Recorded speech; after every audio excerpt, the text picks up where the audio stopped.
Before Tibet's peaceful liberation, so many Tibetans were serfs. Since the peaceful liberation, Tibet has been a whole new world. 那么从1994年以来呢，我们就开始进入了分片负责、对口支援的这个模式。比如说北京市和江苏省就是对口支援拉萨市。我们来这个地方不是来观光的，我们主要是来帮助当地发展经济、改善民生的。西藏要解决老百姓的民生问题缺电怎么办呢？藏务水电站目前呢是西藏最大的水电站，占西藏的发电量是30%到35%左右，每年可以节约40万吨柴油。从这个生态收益是非常非常好的。很多时候就不要带着一种妖魔化来看待这个水电，是一个能源的一个利用。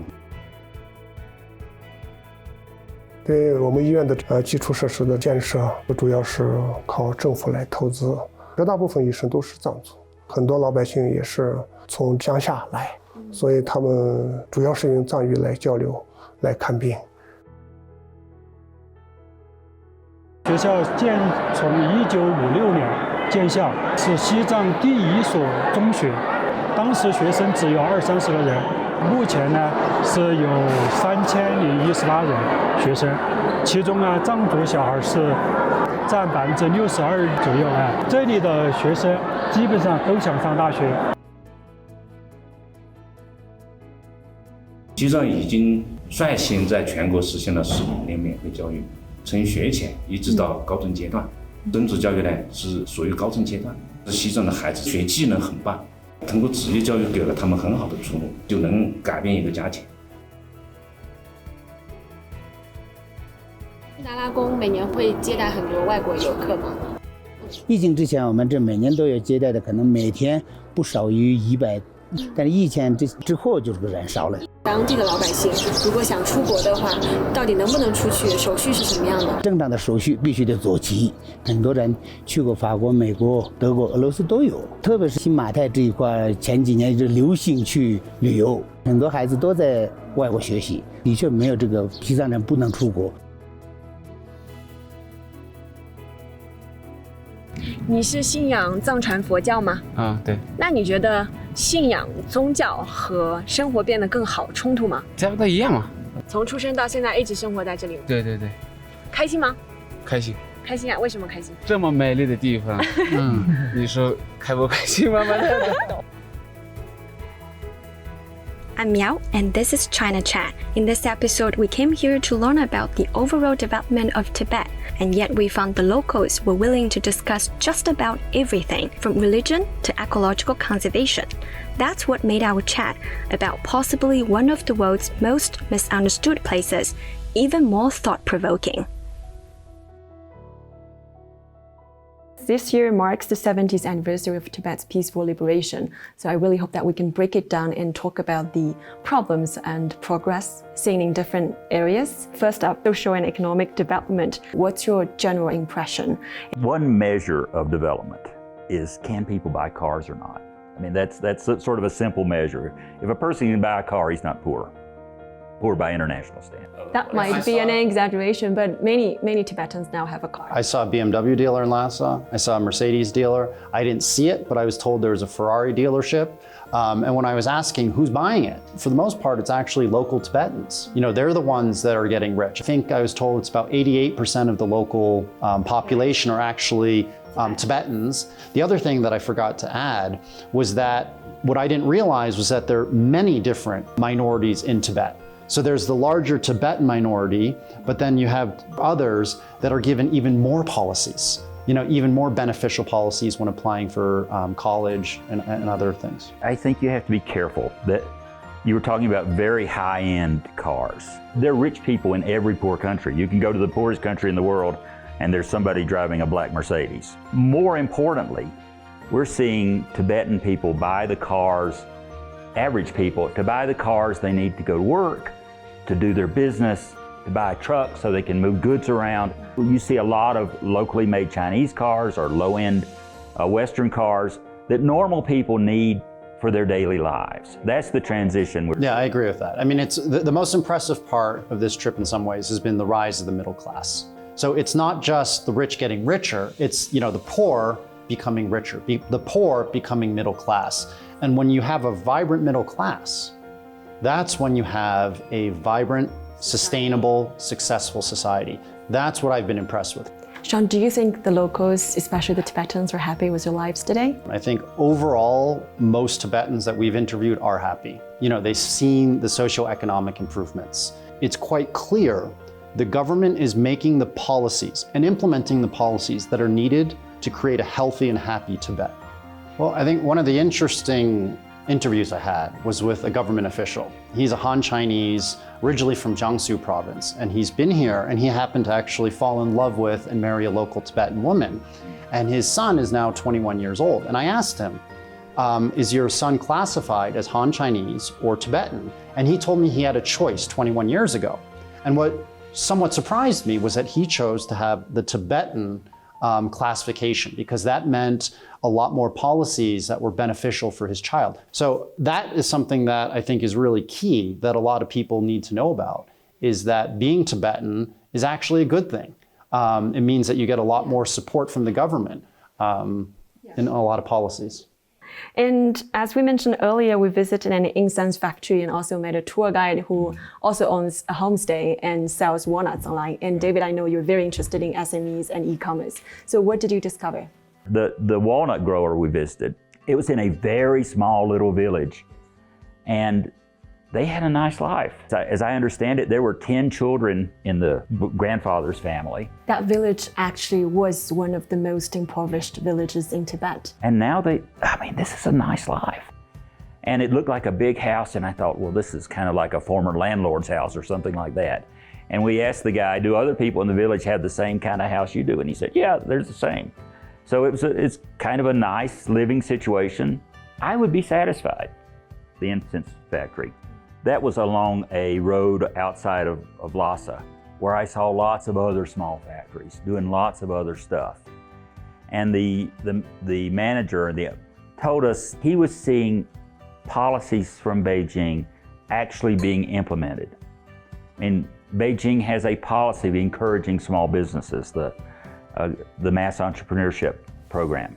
But from what I saw, these policies enabled him to grow his business. Plus, he's able to use one thing that's really unusual about China that I've never seen anywhere else to this extent is e-commerce. So everybody around the country, I'm just shocked. People want to be entrepreneurs and they say, okay, I've got this product that's really nice. Previously, I would have had to go through 5 levels of middlemen and they would be taking all the profits, so I couldn't make a business.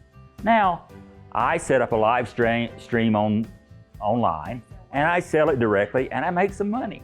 So coming here to Tibet, and I know the policies that Beijing wants to support, but actually seeing it being implemented was really quite remarkable. You know, the deputy general manager of the incense factory told us that he has a 50 million RMB line of credit from the Agricultural Bank of China. So we see what Beijing wants is happening into the banks, which is actually going into a company of fewer than 60 people. That to me means sustainable development. That to me means we're going to have economy that's going to shift away from the heavy investment and the exports that we've seen in China's growth over the last 40 years. That's one of the reasons why I'm quite optimistic about China's reforms over the next 10 years. So guys, we've noticed that many provinces and cities have been supporting Tibet's development. And we also met an official from Beijing who, like many others, has been sent here on a 3-year assignment. So what do you think of this pairing up support policy for Tibet? All I know is it seems to be working. We're seeing a lot of development here. So really the proof is in the pudding. I think what was important about these policies was it showed that the whole country was trying to progress together and trying to work together to build a strong China. So I think there's 2 parts that arise from the question. The first was, Jiangsu province was helping directly a lot of the schools that we visited. So they would send them money. And when I spoke to the principal of the vocational school, he said, without the support of Jiangsu, we wouldn't have the quality of infrastructure from the computers to the classrooms to the performing arts theaters without that support. So that's really important because you don't see, say, in the United States, where a wealthy state like California is sending some of their tax money to poorer states like West Virginia. And that's why you see some states like West Virginia are falling farther and farther behind under the income level. So China doesn't want to leave any provinces behind. The second part that was interesting was the sacrifices that government officials, the cadres, have to make in order to help the whole country. So when we met with that official who was in the publicity department from Beijing, he was sent here for 3 years. And he was allowed to take, I think, 2 months off every year of vacation and be able to go back home to see his family. They have to leave the families back in the home area. And so that they sacrifice in order to help the country. But what's important about it is it means that as cadre members move up the party ranks, they have exposure to the wealthy coastal areas like Shanghai, or they go to the poor areas like a Tibet. So you have the central government really understands the needs and the issues of the entire country. While in the United States, you might have a governor who was born in Kentucky, went to school in Kentucky, was a governor, and has never understood what are the issues facing other states. And I'm going to move on to religion and culture. So what were your impressions from our visits to the Patola Palace, Zhangka Temple, and the Bako Street? Well, they were both very pretty, and we saw a lot of pilgrims visiting those places, and that's what we saw. It looked like many people still retain their religious ideals, while at the same time, they don't want to be poor because of their religious ideals. People don't have to transform their religious beliefs, or in most cases, don't have to transform their religious beliefs or their cultural heritage in order to take advantage of opportunities that are presented to them. People are seeing that I can stay faithful to my core beliefs, but at the same time, I can build a business and I can take care of my family and I can grow. I can mix modernism with ancient beliefs. I will have to come back to that one. First, Sean, how did you like all the visits? Did you visit those places 20 years ago? I did visit those places 20 years ago. Still the same? It was still thriving. From our observation, you saw a lot of pilgrims who were practicing their religious faith. And it was open and it was being encouraged by the authorities. And so I think that was quite nice to be able to see happening. The other part were the heads of Patola Palace, who was in charge of preservation, was a local Tibetan. And I think that was really important. It wasn't like the government was sending in Han Chinese to oversee everything. And he talked about how much money was being spent every year to ensure that it was safe and ensure that when pilgrims come, that they have an environment that's safe and also where they can practice their faith. So that comes to my next question. Is it fair to accuse the authorities of putting the material before the spiritual? In most cases, spiritual life is not the job of the authorities. That's the job of individuals and religious institutions and things like that. I think the authorities are doing the right thing by concentrating on economic development and, again, giving people the kinds of opportunities they need to live a good life. Most of Tibet's history, the average person did not have opportunities because it was isolated, and also there was an elite that controlled everything. And so it's very important to change that. It's important to preserve the good things of tradition, but sometimes the bad things of tradition have to be done away with. People want to change their lives, and they don't want to be constrained by ancient traditions that may keep them in a subservient position or prevent them from following good opportunities.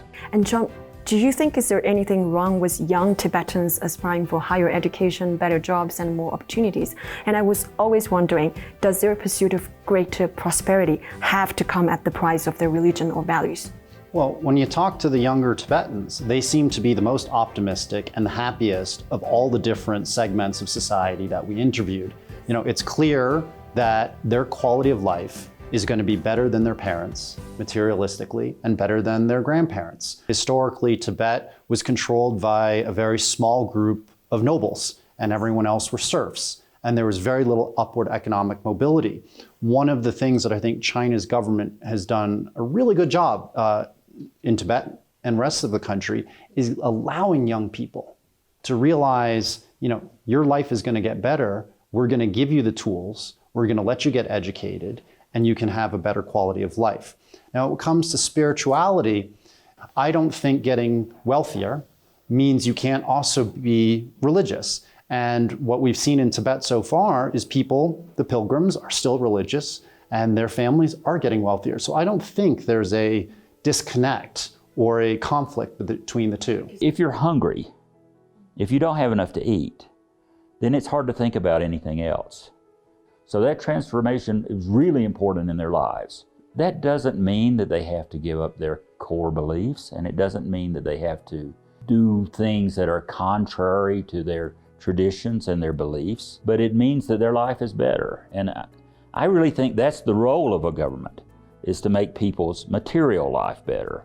I actually think the role of government is to do everything David said, right? Help people get wealthier, have a good quality of life, but they also have to ensure stability. And so I believe that people should generally have the right to their own spirituality and religious freedom, but you also have to make sure that you don't have religious fanatics. And you have to make sure that you don't have people use religion as a tool or to attack others. I've never seen a bad religion. Christianity, Judaism, Buddhism, Islam, it's all good. But too many people use religion to denigrate others. As a weapon. And as a weapon. And so I think what China should do is continue, as they are, to allow Tibetans to practice their religious faith, which we've seen day to day at the pilgrims, but also make sure that it doesn't go so far that it creates social instability for the population. So guys, after visiting a Tibetan hospital, a high school and a vocational school, do you think the Tibetan culture and language are being preserved properly? Or would you call China's approach cultural imperialism? I think the Tibetan culture is definitely being protected. I mean, we went into high school and the kids were a little nervous. So they didn't want to ask us any questions. And so we said, why don't you sing a song? So like in normal high schools, the first girl who stood up sang BTS, the South Korean pop group, and that was a lot of fun. But then the second person stood up and said, I want to sing a Tibetan herdsman song. I want to show you my culture, my ethnic music. And he sang a great song and everybody cheered. And, you know, obviously that was a classroom that they weren't expecting us to come. We had like 4 different languages in 4 songs from that classroom.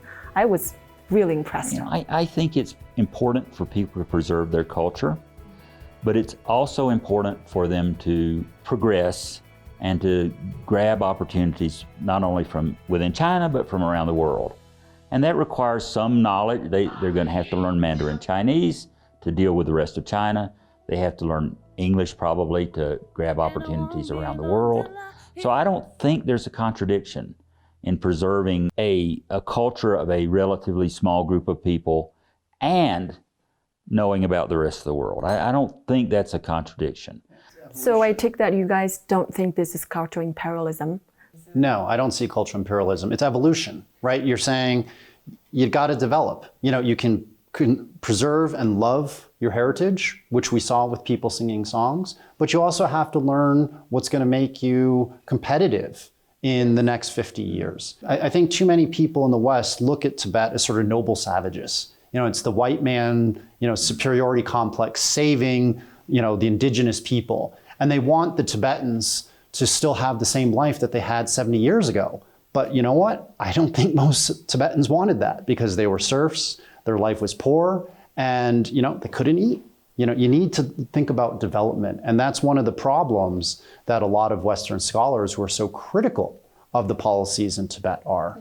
I think it's unfair to restrict a child to only knowing about a limited culture. Even if it's his own culture, it's unfair to say, you're going to stay in this village forever and you're only going to be able to understand Tibetan or whatever, and you're stuck with that. It's important that the child be able to make the choice and be able to take advantage of opportunities. That doesn't mean he throws away his Tibetan culture, but it means he can see the value of other cultures too.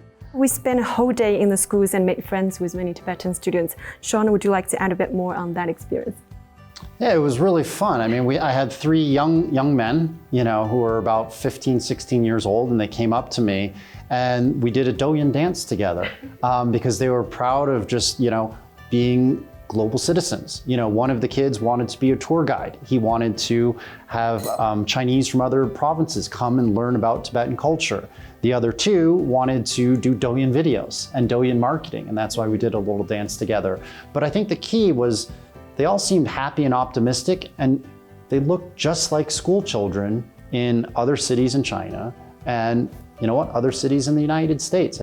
What I really liked about the vocational training school that we went to is they were teaching, you know, how to cook. They were teaching Tanka, you know, traditional Chinese arts to try to preserve Tibetan culture. But they were also teaching advertising and drone making. And so it's empowering these teenagers to think, what can you be 10, 20 years from now? And a lot of them were graduating, you know, straight out of these high schools, earning 5,000, 6,000 RMB a month, which actually is a lot of money here. One more point along those lines. The economic development that's going on in Tibet allows them to preserve their culture. I mean, if you were an ambitious kid growing up and there was no economic development in Tibet, your only choice would be to leave and adapt to another culture. It's really important that they have opportunities here so they can grow and live a full life while preserving their local area and preserving their local culture. There's no contradiction between economic development and cultural protection. That's a great point, because when the principal of some of the schools said to us that a lot of their students go to university, and quite a few of them go to Tsinghua, Beida, and the best schools in China. And when I asked, do they stay in Beijing after they graduate? Actually, the principal said many of them actually come back to Tibet, and they help do the economic development in their hometowns, but they also are able to preserve their local Tibetan heritage. It's actually the economy supporting their local culture, not that the economy diluting their culture. Now, their local culture, it can't stay stuck in the old primitive ways, but it's still the local culture. I mean, you're not going to want to stay a serf, but you want to be able to take the best things about Tibetan culture and preserve it, and also live a good life. Those are not contradictions. I think one of the keys on that, what David said, is, you know, so many of the people who criticize China globally, who are ethnically Tibetans, were the nobles. You know, these were the people who had serfs, and they weren't treating, you know, the everyday Tibetan very well. And so when they leave Tibet, and they're now criticizing what's going on here, it's really selfish. And it's also only because they had a lot to lose. Exactly. They lost, you know, because they were oppressing others. They were rich, and they lost that because the Tibetan government, with Beijing's help, you know, made a better quality of life for the vast majority of people. But these people are very vocal, you know, in criticizing what's happening in Tibet, but they don't really know what's happening here. David, what do you see from all the young people in the schools? And I was impressed by the kids in both schools. In the vocational school, they were learning a skill that was going to make them money. And they seemed to understand that at a very young age. So I think I was amazingly impressed by how much these kids knew and how hardworking they were and how sort of dedicated they are to building their own futures. I also saw a lot of gender equality. So the ratio was not 50-50, you know, male-female in the schools yet. But what the teachers told me was that every year you're seeing more and more females who are getting educated. And I think that's something that, you know, the schools and the governments and the families should be proud of. And because you're seeing Tibetan women and schoolgirls are becoming an integral part of local economies. They're not just housewives. That was important. And guys, next up, the environment. So you were the first two foreigners to visit the largest hydropower station in Tibet. I love seeing that kind of infrastructure development. You have to be careful to protect some of the most important parts of the environment, like in this dam. They spent a lot of money to be sure the fish could safely go around the power. But electricity is important. People cannot grow without electricity. All this sort of e-commerce and development, if you don't have sufficient electrical supply at a reasonable price, you can't develop. And that dam is providing that. So you have to balance development with environment. But I think hydropower is one of the most ecological types of electricity. And it's, frankly, I think it's kind of silly for rich people who fly around the world in private jets to say, these poor people cannot have electricity, using the environment as an excuse. So I think this kind of transformation, it looked very impressive. I think it transforms human lives while protecting the environment. And that's the key. The key for me, there are two takeaways. The first was until this hydropower plant came online, there were a lot of blackouts in Tibet. And now this one power plant, accounts for 30–40% of total electricity in Tibet. So it's important that in order for a province to grow, you need to have ready access to electricity and energy. But the key was the head of the power plant operations kept talking to me about environmental protectionism. So they spent millions of US dollars in order to protect the fish lines. But more than that is he kept talking about environmental protection throughout the entire time we were talking to him. And so that showed that, Beijing's policy of environmental protection is actually spreading out throughout the provinces, and it's important. That dam is an example of we can get growth while we can still protect the environment. It may cost a little bit more to protect the fish, but you can do it and still get the growth.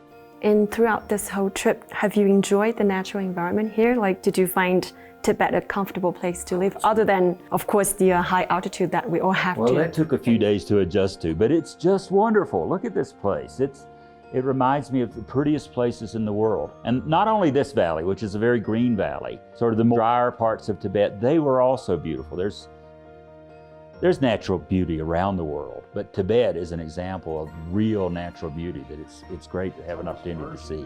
I'd love to spend a month here just writing a book and just thinking about my own life. It's very spiritual. And here comes the last question. What was the most memorable part of the experience with China Chat this time in Tibet? There's so many, and it's sort of selfishly just seeing the nature, sort of the natural part of Tibet. I was really glad to do that. I think in terms of really thinking about the future, seeing the school children and their opportunities given to them, and seeing the small business people, those were really the things that are most important for Tibetans going forward. I think for me, there are so many great experiences on this trip. I think there are two that really stand out for me. The first was going to the schools and being able to talk to school children. These are just kids who are happily telling me about their lives and their dreams, and it was great to see their optimism. The second part, frankly, was working with you and your team. It's very professional, and that's something I was worried about. How would Xinhua state-owned media group be? And it showed that the media is modernizing. And the media is actually more open than I expected, and it probably is better than a lot of Western media outlets. Thank you so much. And thank you so much, guys, for joining our show. Thanks a lot. Thank you.